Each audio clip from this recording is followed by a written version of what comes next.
Bonjour, je suis ravie de vous retrouver dans ce nouveau numéro des mots et débats. L'invité du jour est d'origine camerounaise. Il travaille et vit désormais à Lausanne, en Suisse. Auteur de poésie, de nouvelles, de romans. Il participe à plusieurs associations et magazines littéraires. Timba Bema, bonjour. Bonjour Patricia. Vous allez bien? Super bien, Super. super magnifiquement bien, surtout avec ce beau temps qu'il fait à Oui. Paris et puis, voilà. Et puis le Oui. bel accueil que vous me faites ici. Ah, Je vais merci merveilleusement beaucoup. bien. Merci. Mais attendez, ce n'est pas fini. C'est pas fini. Ah. Alors vous êtes l'auteur, Timba Bema, des Saints de la Menthe, Les Saints de la Menthe, paru en 2018 aux éditions Stella Maris. Alors cet ouvrage a été sélectionné au prix Fête Cannes ainsi qu'au Grand Prix littéraire d'Afrique noire. Et puis là vient de paraître un nouvel ouvrage, une variation poétique comme vous le dites. Les bateaux sombrent-ils en silence aux éditions Stella Maris? Eh bien tout de suite découvrons cette variation poétique au fil des pages.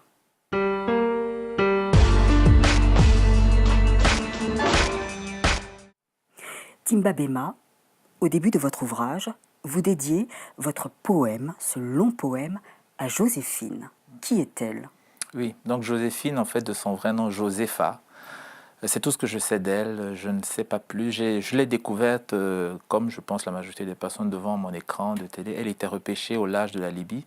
Apparemment, elle faisait partie d'un bateau qui a été intercepté par les gardes-côtes libyens et en vertu donc des accords entre la Libye et l'Union européenne, donc, ils ont ramené ces personnes en Libye. Mais elle refusait obstinément de rentrer à Libye, donc ils l'ont laissée dans un bateau et l'ont amochée de manière à ce que ils aillent vers une mort certaine. Et ce qui m'a frappé vraiment, c'était le regard de Joséphine. C'est vrai. C'est le regard photo, halluciné, oui.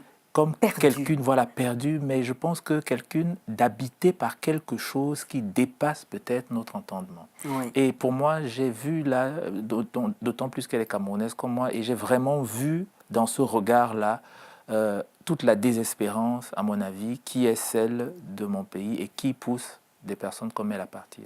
Et c'est vraiment arrivé à un moment où j'étais en train de finaliser les corrections et il m'a juste semblé évident que c'était la pièce manquante et que ça devait vraiment être à elle que je devais dédier cet ouvrage. En parlant de votre ouvrage, donc, cette variation poétique, c'est vous-même qui avez choisi cet intitulé Variation poétique pour différencier de romans, essais, poèmes. Bon, disons que ce Oui. qui m'intéresse beaucoup dans la poésie, en fait, c'est la possibilité d'innover sans cesse. C'est-à-dire qu'en poésie, on n'a pas une obligation formelle. C'est-à-dire qu'on n'a pas besoin de faire du polar poétique, on n'a pas besoin de faire du thriller poétique, on n'a pas besoin de faire du roman classique poétique. C'est-à-dire qu'on peut finalement à l'intérieur du poème avoir l'expression la plus absolue de la liberté. Et comme je suis justement quelqu'un qui suis attaché en tant qu'auteur, dans cette volonté-là justement de pouvoir explorer par la pensée mais aussi par la forme différentes manières de raconter ou bien simplement de présenter le réel, il m'a semblé en fait que le thème variation poétique était véritablement adéquat. Pourquoi? Parce que j'avais envie de saisir finalement cette réalité sous tous ses aspects protéiformes. C'est-à-dire que ce n'est pas juste une réalité, par exemple, que l'on peut limiter à tel ou tel aspect. Je vais juste prendre un exemple. À l'heure actuelle, par exemple, en Europe, on assiste à une sorte de procès, comme ça, que l'Occident se fait en lui-même sur sa capacité finalement humaine, d'accueil, et puis ainsi de suite. Donc, ce qui fait que dans ce procès, finalement, qui est mené, le sujet en lui-même, qui est celui de ces êtres humains qui arrivent, est évacué de la question. Et donc, pour moi, il était vraiment essentiel d'aborder cet aspect, on va dire, comme quand on tourne derrière un objet pour voir finalement tous les aspects de cet objet, mais aussi de regarder de manière rétrospective, donc vers, par exemple, une histoire qui nous ramènerait vers 600 ans, où finalement donc les bateaux font irruption dans l'univers, on va dire, de la côte maritime africaine, et où ces bateaux créent une sorte de déstructuration finalement de la vie. Alors, en parlant justement, vous parlez de naissance de ces bateaux. Dans votre poème, au début, c'est vrai, vous parlez de ce tronc d'arbre, de ses racines, et puis l'homme arrive et coupe ça pour en faire un bateau, pour après voguer, et puis soit c'est la vie, soit c'est la mort à travers ce bateau. Alors, je me suis dit à un moment, est-ce que c'est une vision plutôt innocente, paisible du bateau, cette façon de montrer au début l'arbre et ses racines? Oui, je pense que, bon, après, après, il ne faut pas aussi, je pense que la vision innocente, puis exotique, ainsi de suite, il faut directement la balayer et puis l'enlever. Hein. C'est-à-dire que enfin, en tout cas, quand je prends les miens, c'est-à-dire que moi, je suis quelqu'un de la côte camerounaise, donc de l'ethnie, en fait, de la tribu Douala. Et Douala. chez nous, le bateau n'a jamais été considéré comme quelque chose d'innocent, comme quelque chose de neutre. C'est-à-dire que c'est quelque chose qui est relativement habité. Par exemple, le bateau, à un moment, pouvait être la symbolisation, par exemple, d'un clan. C'est-à-dire qu'il y avait des courses de bateaux, par exemple, annuelles qui se faisaient et où les différents clans s'affrontaient. Et le bateau, donc, c'est un moyen... En fait, donc, la course de bateau devenait un moyen diplomatique, par exemple, pour régler la question du leadership entre les différents clans. Donc, le premier, forcément, qui gagnait, démontrait donc par là qu'il avait les personnes les plus valeureuses et puis ainsi de suite. Donc, c'était vraiment le sport noble, l'activité noble. Par exemple, comme les nobles en Europe faisaient la chasse, ou bien, je ne sais pas, par exemple, si on prend dans d'autres ethnies africaines, donc, c'était plutôt la chasse qui était le sport noble, ou donc, alors l'activité noble. Chez les Douala, c'était plutôt, par exemple, le bateau. Donc, c'était la pêche qui était l'activité noble. Donc, je ne pense pas qu'ils avaient forcément une vision totalement innocente, finalement, du bateau, mais le bateau était lui aussi habité de quelque chose, mais plutôt habité de quelque chose qui témoigne, par exemple, de ce que je viens de dire, donc d'un aspect finalement diplomatique, par exemple, de gérer les relations conflictuelles, parce que ils se confrontaient énormément entre eux, ou même simplement un objet rituel, par exemple, un peu comme chez les Égyptiens. On retrouve, par exemple, ce type d'aspect chez les Égyptiens, c'est-à-dire que le bateau, c'est justement ce véhicule-là qui permet à l'âme de voguer vers, disons, sa destination finale qui serait une sorte de paradis, ainsi de suite. Donc, le bateau a vraiment cette dimension, on va dire, à la fois spirituelle, mais aussi, en effet, et ça, je t'ai noté ce terme de paisible. Oui, et Mais vous pas du dites tout même innocent. innocent, d'accord. Et vous dites même c'est le vaisseau du corps, des tripes et de l'esprit. C'est ce Oui, que vous dites, en page effet. 45. Oui. Et puis ce bateau aussi est devenu un cimetière ambulant. Donc il vogue librement, arrachant la vie sur des terres conquises par des explorateurs européens. Et vous faites bien sûr référence à ces esclavagistes, ces bateaux négriers. Oui. Pourquoi faire ce lien justement entre ces clandestins qui partent pour l'Eldorado, pour l'Europe, pour un avenir meilleur, et ce lien avec l'esclavage? Oui, bon, après, on a toujours en fait cette tendance à dire que oui, vous les Africains, vous les Noirs, vous aimez pleurer sur votre sort, vous ne, Ou danser, voilà, que voilà, c'est pendant ce qu'on... 600 ans, vous ne voulez pas du tout avancer, oublier et puis ainsi de suite. Mais il y a juste une chose quand même qui est capitale à noter et je pense que c'est vraiment la raison pour laquelle nous revenons sans cesse. Hein, parce que ma vision, par exemple, on va dire des problèmes, parce que cela, ça relève d'un problème. C'est-à-dire que ma vision d'un problème, c'est en fait la suivante, c'est que tant qu'on n'a pas résolu un problème, on revient sans cesse dessus. Et en fait, c'est ce que nous sommes en train de faire. C'est-à-dire que nous revenons vers un problème parce qu'il n'a pas encore été était résolu. réglé. Justement. Et en fait, le fait qu'il n'ait pas été résolu, qu'est-ce que ça veut dire finalement? Ça veut dire que, notamment, donc il y a 600 ans, il y a en fait des bateaux qui arrivent et qui changent finalement la perception que nous avions des bateaux. C'est-à-dire que le bateau devient à un moment un objet qui apporte la mort, qui apporte les séparations, qui pousse par exemple à des formes d'exil et puis ainsi de suite. Donc qui crée en fait finalement cet ordre des choses qui veut en fait que ce territoire-là, donc que l'on appelle Afrique, soit un territoire finalement destiné au pillage, destiné à la ponction, et à la ponction, on va dire, vraiment la plus sauvage possible, parce qu'elle n'est pas du tout régulée. C'est-à-dire que la ponction n'est pas du tout régulée, malgré même ce qu'on peut appeler comme état existant. Et donc c'est, je pense, véritablement dès ce moment-là que l'on peut lire finalement la catastrophe en fait que nous aujourd'hui nous observons en Méditerranée. Je pense que si on fait abstraction de ce moment historique où finalement l'ordre des choses dans lequel nous sommes insérés à l'heure actuelle prend sa racine, nous perdons totalement de vue la dimension, on va dire, historique de ce drame. Et puis, je pense que si on n'a pas une perspective historique dans notre manière de percevoir les choses, nous allons en fait toujours tourner en rond et ne pas du tout sortir finalement de ce problème qui nous est posé, c'est est-ce que nous allons rester silencieux devant ce drame? Voilà, est-ce que nous allons rester silencieux? Et c'est étonnant parce que vous vous adressez aussi à ce capitaine qui mène la barque, qui mène donc ces clandestins à la mort. Oui, parce que le capitaine, justement, il a vraiment une relation comme ça très paradoxale. Bon, après, Oui. voilà. Bon, pour moi, le capitaine, c'est vraiment la figure tyrannique. Hein, c'est-à-dire que c'est vraiment la figure du tyran. Et je pense que le lien véritable, en fait, que le lien, il est relativement simple à établir donc, entre des systèmes vraiment tyranniques et puis des personnes qui partent. Mais par contre, je tiens quand même à préciser que il n'a jamais été, par exemple, question dans ma perception, par exemple, de ceux qui partent comme étant de simples victimes économiques, de personnes dans la pauvreté qui partent. Hein. C'est-à-dire qu'on oublie en fait souvent que les personnes pauvres, par exemple, ont une telle capacité de résilience. Juste un cas, par exemple, typique. De temps en temps, quand je vais en vacances au Cameroun, je vais manger, parce que bon, dans toutes les familles, il y a des personnes un peu plus aisées et puis d'autres un peu moins aisées. Et quand je vais souvent manger chez les personnes un peu moins aisées, ou même on va dire pauvres, j'ai 2, 3, 4 plats souvent qui sont servis. Donc, la question finalement de la pauvreté n'empiète pas sur la capacité finalement des individus à être généreux. Ouais.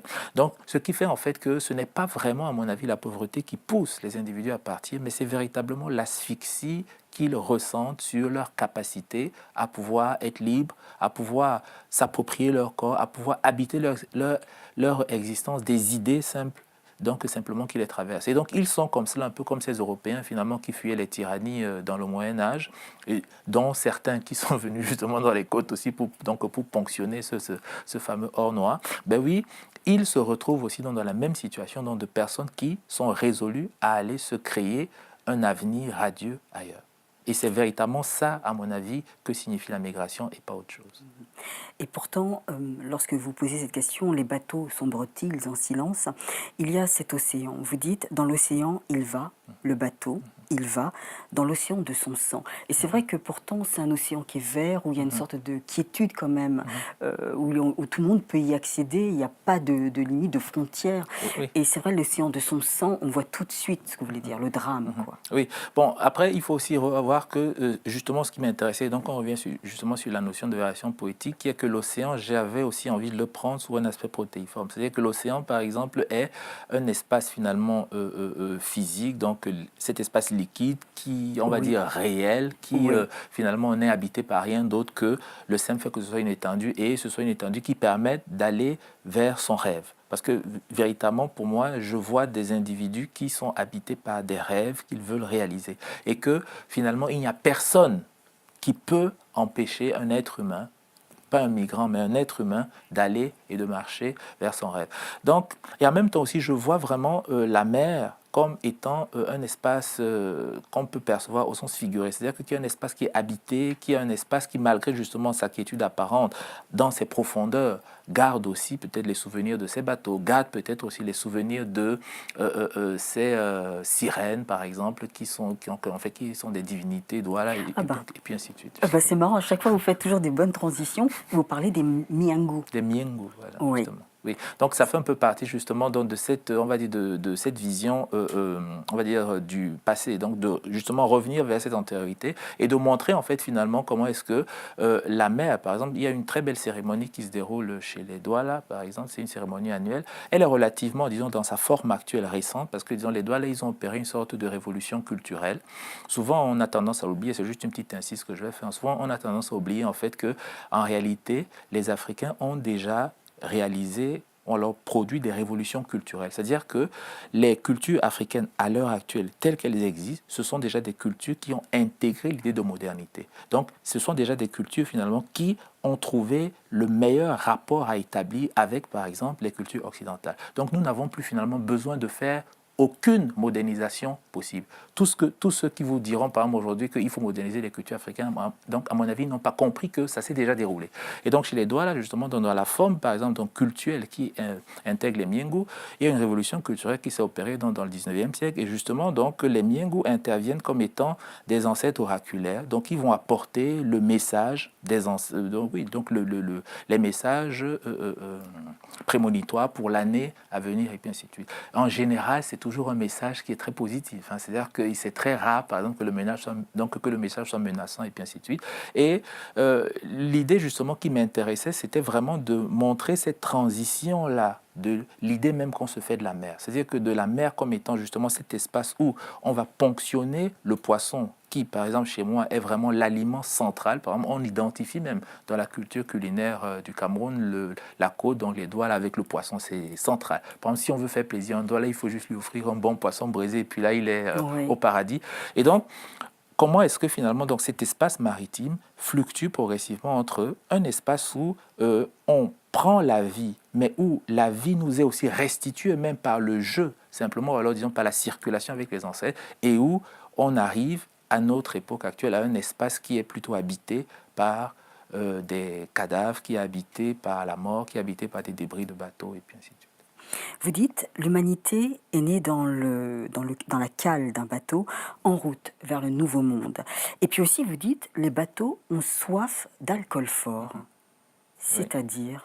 Oui, bon, là, c'est vrai qu'on est toujours vraiment dans cette idée de version poétique. Ça peut dérouter un lecteur, mais l'idée, par exemple, donc, des bateaux, finalement, en fait, donc, cette idée de dire que les bateaux sont nés dans le Nouveau Monde, ben, concrètement, hein, par exemple, ben, cette révolution culturelle que les Douala ont opérée et dont je parlais brièvement tout à l'heure n'aurait pas été possible si ces bateaux n'étaient pas arrivés. C'est-à-dire que forcément, mes ancêtres, à un moment, ayant perçu le danger, finalement, on va dire, d'une certaine assimilation à cette culture la pouvait représenter pour eux, ils ont opéré une modernisation de leur propre culture pour pouvoir s'adapter et se confronter le mieux possible avec cette culture qui arrivait. Et donc, l'idée véritablement derrière cela, donc l'idée que le nouveau monde se crée dans les bateaux, elle réside en fait en cela. De la même manière que un nouveau monde s'est créé finalement donc dans la côte camerounaise, africaine et puis ainsi de suite par ce contact, dans cette modernisation qui a été opérée au niveau des civilisations africaines. De la même manière aussi, ceux qui sont partis d'Afrique, ils ont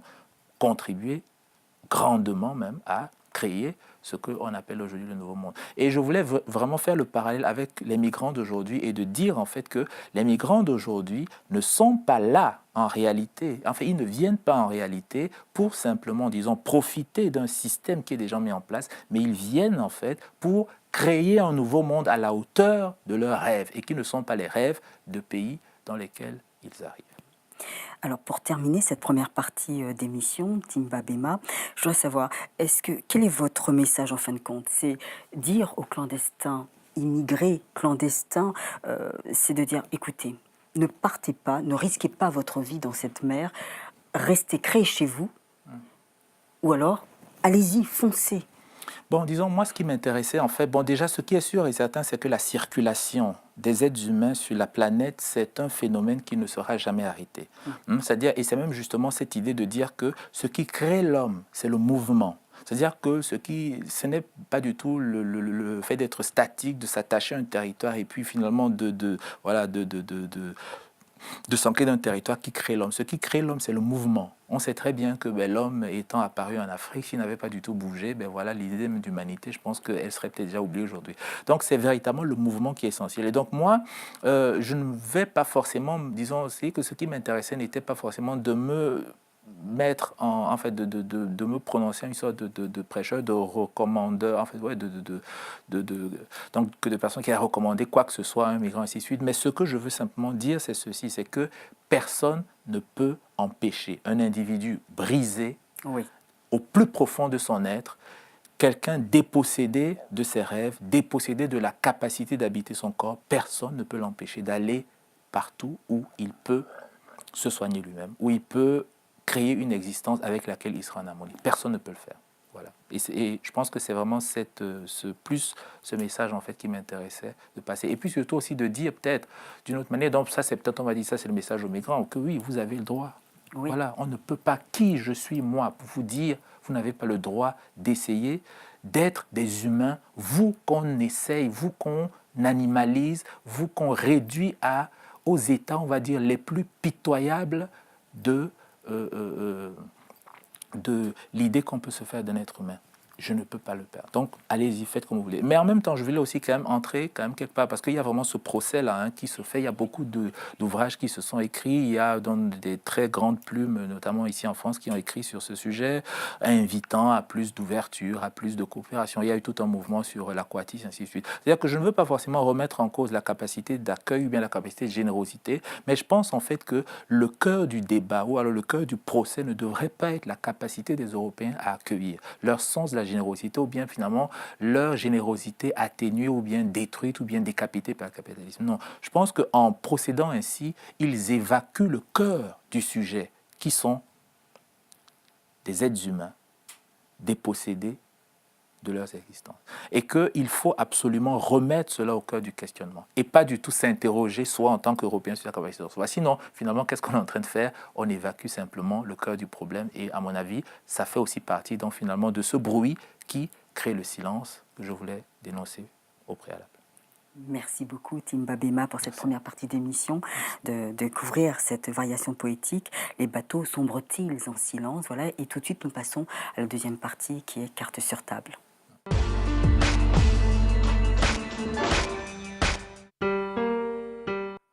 Timba Bema, pour cette deuxième partie d'émission. Alors, qui êtes-vous? Vous habitez à Lausanne, vous y travaillez en Suisse, donc ça fait du bien d'être avec des Suisses. L'argent coule à flot.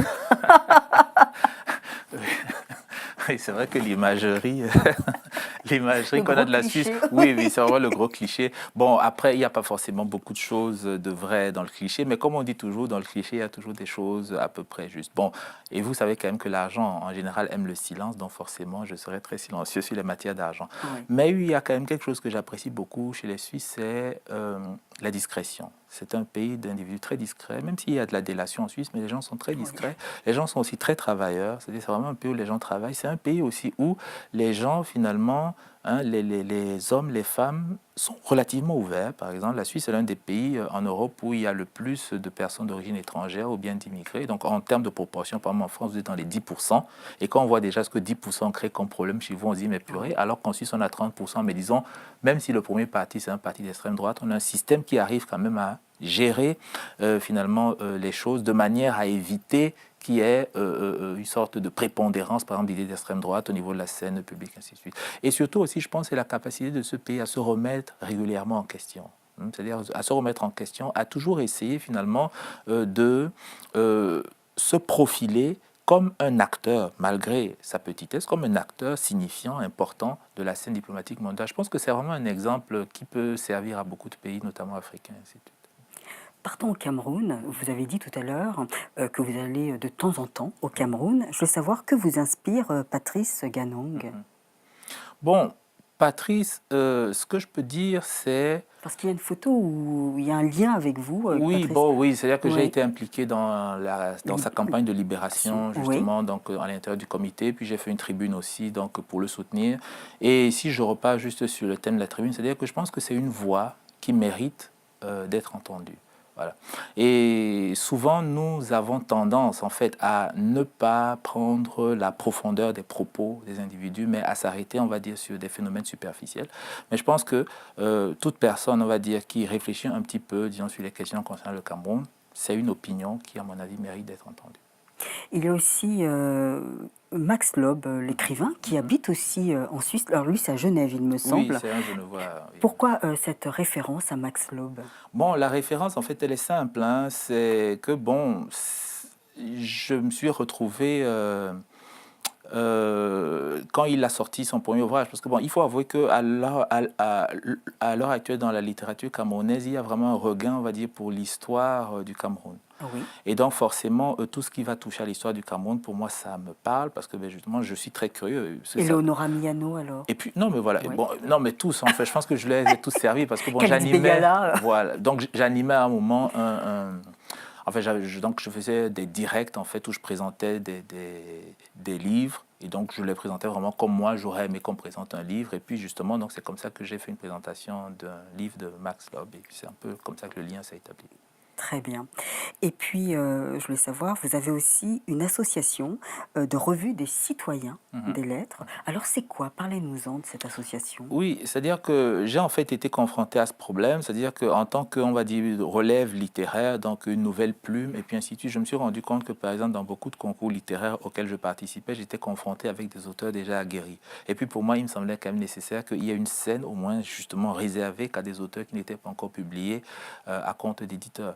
Et donc, c'est un peu vraiment comme cela que je suis parti en me disant, bon, ben, créons cet espace. Puisque moi, je ne l'ai pas trouvé, il n'existait pas. Je dis, ben, créons-le. Et puis, on a un espace dédié à des auteurs débutants avec un service, on va dire, hein, si je peux utiliser ce terme, avec un service de professionnel. C'est-à-dire qu'avec des correcteurs, donc on travaille avec des correcteurs c'est de manière bénévole, mais qui font vraiment un travail sérieux. On a notamment une qui a passé un concours pour un éditeur français, et puis elle va commencer à travailler avec lui. On a des relèveurs, donc des relecteurs, des correcteurs, on a des graphistes, on a des informaticiens, fait des interviews et puis ainsi de suite de très très bonne qualité. C'est-à-dire que l'idée vraiment c'est de travailler sur les textes et aussi sur les auteurs de manière à les préparer finalement à ce qui les attendra plus tard et en disant oui, ben, c'est pas parce qu'on est quand même débutant que on doit être traité comme du n'importe quoi. Oui. Et je pense que beaucoup d'auteurs apprécient justement qu'il y ait cette attention là qui soit apportée à leurs textes, même s'ils sont encore en début de leur parcours. Alors là, maintenant, on va quitter l'auteur, l'écrivain. On va aller un peu vers le côté politique.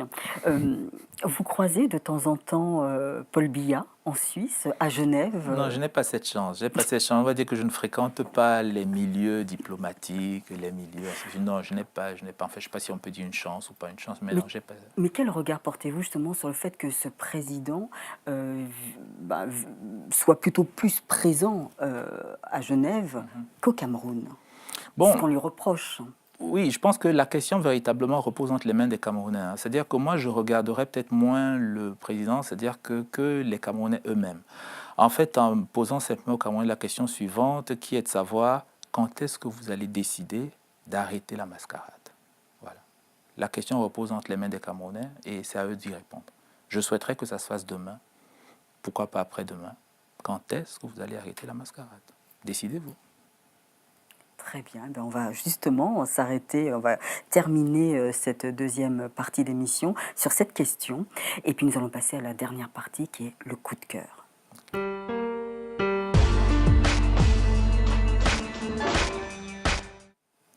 Timba Bema, alors quel est votre coup de cœur? Ce livre qui vous a bouleversé, ému? Ah, ça, je pense que c'est le livre qui est toujours dans mon sac. Je l'ai toujours avec moi. Ah oui, oui. Quand je cherche, quand je suis abattu, quand je cherche à me relancer, quand je cherche juste à... Parce que vous savez, souvent, quand on est confronté à la beauté, on éprouve une joie. Parce que c'est une expérience spirituelle d'être confronté à la beauté. Et ce livre, en fait, c'est Le Voyageur de minuit, les voyageurs de minuit de Saïd Baoudine Majrou. Pour moi, c'est Le Voyageur de minuit. C'est vraiment un chef-d'œuvre poétique absolu. C'est un poète afghan et il a vraiment cette vision de la poésie que j'ai, qui est que le poète est un peu comme un prophète. C'est-à-dire que c'est quelqu'un qui, justement, en travaillant sur notre imaginaire, en repoussant les limites de la perception, en observant les choses sous des aspects auxquels on ne s'attendait pas forcément à les voir, il nous permet finalement, en tout cas, il nous révèle mieux à nous-mêmes. Et il nous donne une perception des choses, souvent qui est en anticipation, qui arrive avant que les événements se produisent. Et lui, notamment, il a vu l'arrivée des talibans, par exemple. Il a même été poussé en exil et puis assassiné, un poète, donc assassiné pour les visions poétiques qu'il a portées. Mais je pense que c'est vraiment quelqu'un qui dépasse totalement, disons, la simple question même de la perception, mais ce qui traduit comme beauté, et puis aussi sa vision du poème, c'est-à-dire que, parce que bon, moi j'aime bien quand le poème est long, c'est-à-dire que pour moi la poésie ne doit pas du tout être, comment dire ça, elle ne doit pas être simplement sous la forme brève, même si j'apprécie aussi la forme brève, mais c'est-à-dire que la poésie a besoin, à mon avis, d'être étirée comme un long texte. Voilà, comme un long texte. Faites, d'ailleurs, justement, il faut vraiment qu'elle s'insère dans quelque chose qu'on peut appeler la vie. Il faut qu'elle retrouve aussi cet aspect finalement de l'épopée.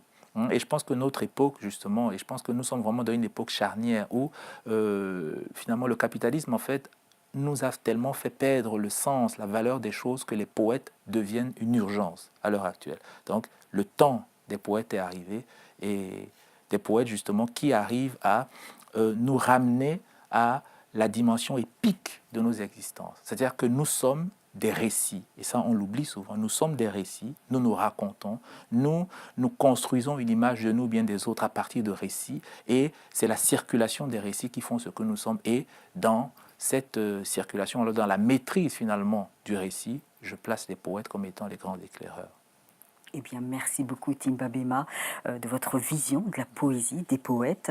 Alors, votre coup de cœur, c'était Majrou, mais vous êtes venu nous voir pour cette variation poétique qui s'intitule « Les bateaux sombrent-ils en silence ?» Voilà, aux éditions Stella Maris. Merci beaucoup. Je vous remercie de l'accueil. Et puis, quant à vous, mes chers complices, eh bien, on se retrouve la semaine prochaine avec un autre auteur bourré de talent.